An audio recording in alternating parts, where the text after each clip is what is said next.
6월 20일 성경 읽기 시간입니다. 우리 오늘은 에스더 1장에서 3장, 에스더 1장에서 3장에 있는 말씀을 읽겠습니다. 에스더 1장. 아하스웨로 왕 때에 일어난 일입니다. 아하스웨로는 인도에서 에티오피아까지 127지역을 다스린 왕으로 당시에 그는 수도인 수산에서 나라를 다스리고 있었습니다. 왕이 된 지 3년째 되던 해에 귀족들과 신하들을 위해 잔치를 베풀어 페르시아와 메데 지방의 군대 지휘관들과 각 지방의 귀족들과 총독들을 모두 초대했습니다. 잔치는 180일이나 계속되었고 그동안 아하수에로 왕은 자기 왕국의 부와 위엄과 영광을 마음껏 뽐냈습니다. 그 잔치가 끝나자 왕은 신분의 높고 낮음을 따지지 않고 수산에 있는 모든 백성들을 초대하여 왕궁 정원뜰에서 7일 동안 잔치를 베풀었습니다. 뜰에는 하얀색과 자주색 휘장이 대리석 기둥의 은고리에 자줏빛 끈으로 묶여서 걸려 있었고, 하얀 대리석과 조개와 보석이 깔린 바닥 위에는 금 의자와 은 의자가 놓여 있었습니다. 왕은 갖가지 모양의 금잔에 포도주를 담아 아낌없이 대접하였고, 손님들에게 마시고 싶은 만큼 마음껏 마시라고 말했으며, 왕궁 관리들에게는 손님이 원하는 대로 포도주를 가져다 주라고 명령했습니다. 와스디 왕후도 아하수에로 왕의 왕궁에 있는 여자들을 초대하여 잔치를 베풀었습니다.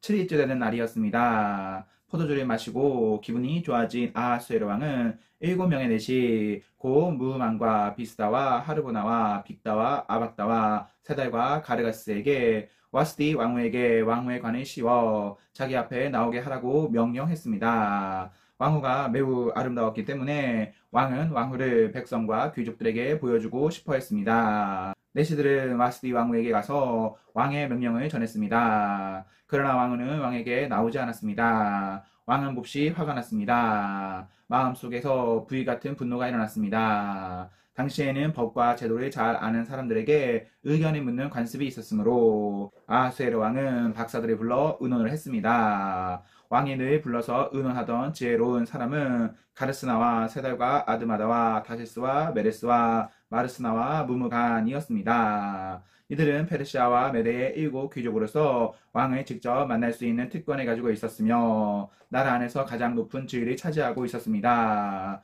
왕이 그들에게 물었습니다. 내시들이 전한 내 명령을 와스디 왕후가 따르지 않았으니 이를 법대로 하려면 어떻게 해야 하오? 무무간이 왕과 귀족들에게 말했습니다. 와스디 왕후는 왕에게만 잘못한 것이 아니라 이 나라의 모든 귀족과 백성에게도 잘못한 것입니다. 왜냐하면 페르시아와 메대의 여자들이 왕후가 한 일을 듣게 되면 아하수에로 왕이 명령을 내려 와스디 왕후를 데려오게 했는데 왕후가 가지 않았다고 말하면서 자기 남편을 업신 여길 것이기 때문입니다. 결국 페르시아와 메대의 귀부인들이 왕후가 했던 것과 똑같이 자기 남편을 대할 것이고 그렇게 되면 업신여김과 분노가 끝없이 이어지게 될 것입니다. 그러므로 왕만 좋으시다면 어명을 내려서 다시는 와스디를 왕 앞에 나오지 못하게 하시고 그것을 페르시아와 메대의 법으로 정하여 누구도 고치지 못하게 하십시오. 그리고 왕후의 자리는 와스디보다 더 나은 사람에게 주시는 것이 좋을 것 같습니다. 그런 다음에 이 어명을 온 나라에 두루 알리신다면 높은 사람이든 낮은 사람이든 여자들이 다 자기 남편을 존경할 것입니다. 왕과 귀족들은 그의 충고를 옳게 여겼습니다. 아하수에로 왕은 무무간이 말한 대로 각 지방의 백성들에게 그 지방에서 쓰는 말로 편지를 보내어 각 가정을 남편이 다스리게 하고 남편이 쓰는 언어를 그 가정의 언어로 삼게 했습니다. 2장.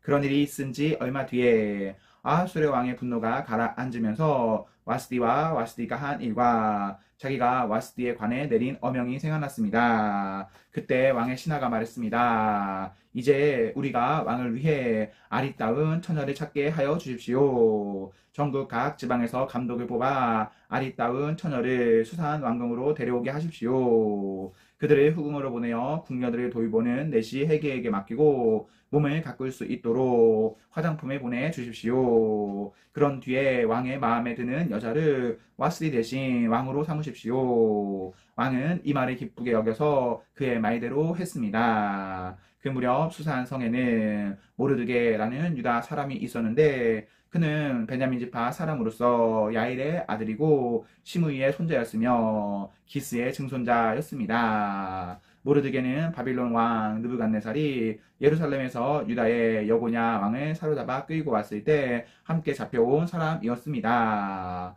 모르드게는 하다사라는 사촌이 한 명 있었는데 부모가 계시지 않아 모르드게가 데려다 자기 딸처럼 길렀습니다. 하다사는 에스더라고도 불렸으며 몸매와 얼굴이 매우 아름다웠습니다. 왕의 명령이 내려지자 많은 여자들이 수상 왕궁으로 뽑혀와 헤게에게 맡겨졌습니다. 에스더도 뽑혀 왕궁에 들어와 궁녀들을 돌보던 헤게의 보호를 받게 되었습니다. 에스더를 마음에 둔 헤게는 에스더에게 화장품과 귀한 음식을 주고 궁녀 7명을 골라 그녀를 시준드리게 했습니다. 헤게는 또 에스더와 그녀의 7 궁녀들을 후궁에서 가장 좋은 곳으로 옮기게 했습니다. 에스더는 누구에게도 자기의 집안과 민족에 대해 얘기하지 않았습니다. 왜냐하면 모르드게가 이에 대해 아무에게도 말하지 말라고 했기 때문이었습니다. 모르드게는 에스더가 잘 있는지 그리고 에스더에게 무슨 일이 일어났는지 알아보려고 날마다 후궁 근처를 서성거렸습니다. 처녀들은 아수에로 왕 앞에 차례대로 나아가기 전에 12달 동안 몸을 가꿔야 했습니다.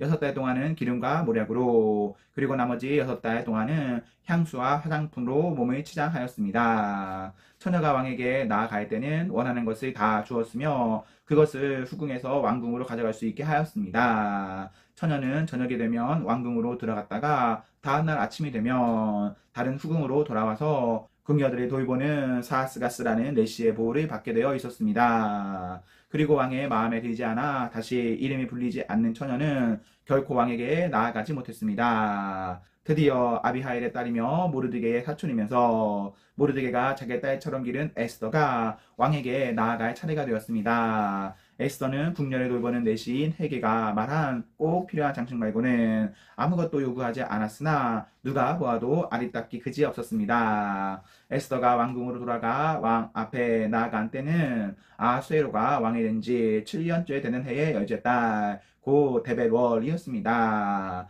왕은 모든 처녀들 가운데서도 에스더를 가장 좋아했습니다. 드디어 아하수에로 왕은 에스더의 머리에 왕관을 씌워주고 와스들이 대신해서 에스더를 왕으로 삼았습니다. 왕은 에스더를 위해서 큰 잔치를 베풀고 귀족들과 신하들이 모두 초대했습니다. 그리고 전국에 휴일을 선포하고 사람들에게 푸짐한 선물을 나누어 주었습니다. 처녀들을 두 번째로 불러 모았을 때 모르드게는 왕궁 문에 앉아 있었습니다. 그때까지도 에스더는 모르드게의 지시대로 누구에게도 자기의 집안과 민족에 대해 말하지 않았습니다. 그녀는 모르드게 밑에서 자랄 때와 마찬가지로 그의 말이 잘 들었습니다. 모르드게가 왕궁 문에 앉아 있을 때 문을 지키는 왕의 두 신하인 빅단과 데레스가 원한을 품고 아수에로 왕을 죽일 음모를 꾸미는 것을 듣게 되었습니다. 이 음모를 알게 된 모르드게가 에스더 왕후에게 이 사실을 알려주자 에스더는 모르드게가 일러주었다고 하면서 그 사실을 왕에게 말했습니다.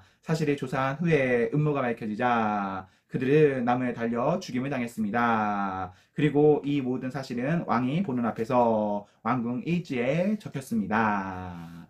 3장 이 일이 있은 뒤에 아하수에로 왕은 아각 사람 하므다다의 아들 하만을 높여 귀족들 가운데서도 가장 높은 자리에 앉혔습니다. 왕의 명령에 따라 왕궁의 모든 신하들은 하만 앞에서 무릎을 꿇고 절을 했습니다. 그러나 모르드게는 절을 하지도 않았으며 무릎을 꿇지도 않았습니다. 그러자 왕궁문에 있던 왕의 신하들이 모르드게에게 물었습니다. 어찌하여 당신은 왕의 명령을 따르지 않는 거요? 날마다 모르드게에게 충고를 해도 듣지 않자 그들은 그 사실을 하만에게 알렸습니다. 모르드게가 스스로 유다인이라고 했으므로 그들은 하만이 모르드게의 행동을 그대로 내버려 둘지 지켜볼 생각이었습니다. 하만은 모르드게가 자기에게 절하지도 않고 무릎을 꿇지도 않는 것을 보고 크게 화가 났습니다. 그는 모르드게가 유다인인 것을 알고는 모르드게만 죽이는 것으로는 충분치 않다고 생각하여 아수에로 왕국에 있는 모든 유다인